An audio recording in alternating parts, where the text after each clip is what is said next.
अहिल्याबाई होलकर की 300वीं जयंती के मौके पर भोपाल के दौरे पर पीएम मोदी जम्बूरी मैदान में महिला सशक्तिकरण सम्मेलन में शामिल हुए। भोपाल में पीएम के स्वागत, सुरक्षा और संचालन की जिम्मेदारी महिलाओं के जिम्मे। कार्यक्रम में करीब 2 लाख महिलाओं के शामिल होने का किया जा रहा दावा।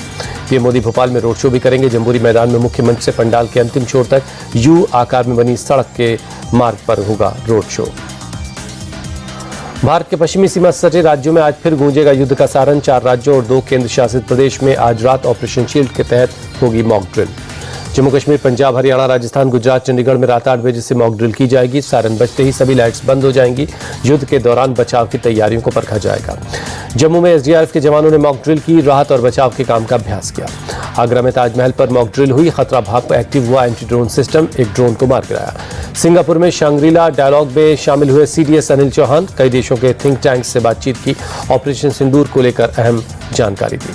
आम आदमी पार्टी के सांसद राघव चड्ढा ने लंदन से पाकिस्तान को दी चेतावनी। कहा, अब अगर आतंकी हमला होगा तो पाकिस्तान में घुसकर हमला करना अपवाद नहीं बल्कि ये नियम होगा। राघव चड्ढा ने कहा, आतंकवाद के मुद्दे पर 140 करोड़ भारतीयों की एक राय है। खून और पानी एक साथ नहीं बह सकता। अब पाकिस्तान को मुंह तोड़ जवाब मिलेगा। इथियोपिया की राजधानी अदिस अबाबा में सुप्रिया सुले के नेतृत्व वाले डेलीगेशन ने पूर्व पीएम हैले मारियम डेसालेग्न से मुलाकात की। आतंकवाद, पाकिस्तान और ऑपरेशन सिंदूर पर भारत का पक्ष रखा। इथियोपिया के पूर्व पीएम ने आतंकवाद पर भारत के रुख का समर्थन किया। कहा, आतंकवाद तब और भी खतरनाक हो जाता है जब ये राज्य प्रायोजित होता है। सुप्रिया सुले ने बताया, आतंकवाद पर भारत की जीरो टॉलरेंस की नीति को पूरी दुनिया में समर्थन मिल रहा है। भारत ने साफ किया कि भारत दुनिया में कहीं भी आतंकवाद को सहन नहीं करेगा। अनुराग ठाकुर बोले, इथियोपिया ने भी भारत की तरह आतंकवाद को झेला और अब वो आतंकवाद के खिलाफ वैश्विक लड़ाई में भारत के साथ है। डेनमार्क के कोपेनहेगन में भारतीय समुदाय के बीच पहुंचा भारतीय डेलीगेशन। रविशंकर प्रसाद ने कहा, हम पाकिस्तान के लोगों से नफरत नहीं करते, वो अच्छे लोग हैं और पाकिस्तानी जनरलों से तंग हैं। रविशंकर प्रसाद ने पीओके पर बलूचिस्तान का जिक्र करते हुए कहा कि वो भारत में शामिल होने के लिए रो रहे हैं। जिन्ना ने बनाया पाकिस्तान, लेकिन वो बन गई जनरल की दुकान।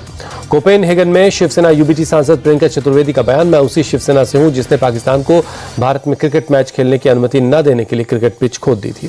प्रियंका चतुर्वेदी ने कहा, मैं उसी प्रतिबद्धता के साथ सभी राजनीतिक दलों से आए डेलीगेशन का हिस्सा हूं। सियरा लियोन में श्रीकांत शिंदे के नेतृत्व वाले डेलीगेशन ने उपराष्ट्रपति मोहम्मद जुल्देह से मुलाकात की। ऑपरेशन सिंदूर पर भारत के पक्ष की जानकारी दी। ऑपरेशन सिंदूर के दौरान पाकिस्तान की मदद करने वाले तुर्की को भारत की तरफ से बड़ा झटका। इंडिगो के पास मौजूद टर्किश एयरलाइंस के बोइंग की लीज सिर्फ 3 महीने के लिए बढ़ाई गई।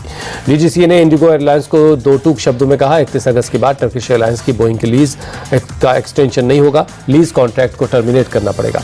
अमेरिकी राष्ट्रपति डोनाल्ड ट्रंप ने एक बार फिर भारत और पाकिस्तान के बीच जंग रुकवाने का लिया क्रेडिट। कहा, हमने भारत और पाकिस्तान को लड़ने से रोका। मेरा मानना है कि यह परमाणु आपदा में बदल सकता था। राष्ट्रपति ट्रंप ने ट्रेड के हवाले से जंग रुकवाने का दावा किया। कहा, हम उनके साथ व्यापार नहीं कर सकते जो एक दूसरे पर गोलीबारी करते हैं, संभावित रूप से परमाणु हथियारों का उपयोग कर रहे हैं। उत्तराखंड के बहुचर्चित अंकिता भंडारी मर्डर केस में निचली अदालत के फैसले को हाईकोर्ट में दी चुनौती। अंकिता का परिवार मौत की सजा की मांग करेगा। अंकिता भंडारी मर्डर केस में निचली अदालत ने 3 दोषी पुलकित आर्य, सौरभ भास्कर और अंकित गुप्ता को सुनाई उम्र कैद की सजा। पुलकित पर 72,000 और बाकी दोनों दोषियों पर 62,000 रुपए का जुर्माना लगाया गया। नोएडा के सेक्टर 126 से ड्रग पैडलर गिरफ्तार। पुलिस ने आरोपी के पास से भारी मात्रा में ड्रग्स, करीब 4 लाख कैश और एक मर्सिडीज कार बरामद की। केरल के कन्नूर में भारी बारिश की वजह से कई इलाकों में घरों में फंसे लोग। दमकल विभाग की टीम ने लोगों को सुरक्षित निकाला।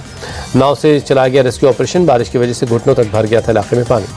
उत्तरी सिक्किम के थेंग और चुंगथांग इलाके में भारी बारिश के बाद लैंडस्लाइड, पहाड़ों से गिरा मलबा। कई लोगों के घरों को हुआ नुकसान। सड़क से मलबा हटाने का काम जारी है। आंध्र प्रदेश के विजयवाड़ा में बीती रात हुई भारी बारिश। कई इलाकों में पानी भरने से हालात बिगड़े। जम्मू में शहर के कई हिस्सों में भारी बारिश हुई है। तेज बारिश के चलते तापमान में भारी गिरावट, ठंड भी बढ़ गई है। जम्मू कश्मीर के श्रीनगर में मौसम ने ली करवट। शहर के कई हिस्सों में तेज बारिश, तापमान में आई कमी। जम्मू कश्मीर के रामबन में भारी बारिश के साथ ओले भी गिरे, तापमान में आई गिरावट। तमिलनाडु के राज्यपाल RN रवि रामेश्वरम पहुंचे। रामानाथ स्वामी मंदिर में पूजा अर्चना कर आशीर्वाद लिया। राष्ट्रपति डोनाल्ड ट्रंप ने उद्योगपति एलन मस्क को सरकारी दक्षता विभाग की स्थापना के लिए सौंपी गोल्डन की। सरकारी फिजूल खर्ची में रोक लगाने के उपायों के लिए तारीफ की। IPL सीजन 18 के फाइनल से एक कदम दूर है मुंबई इंडियंस। एलिमिनेटर मुकाबले में गुजरात को 20 रनों से हराया। IPL में थम गया गुजरात का सफर। अहमदाबाद में दूसरे क्वालीफायर में 1 जून को पंजाब से होगी मुंबई की टक्कर। शाम 7:30 बजे शुरू होगा मैच।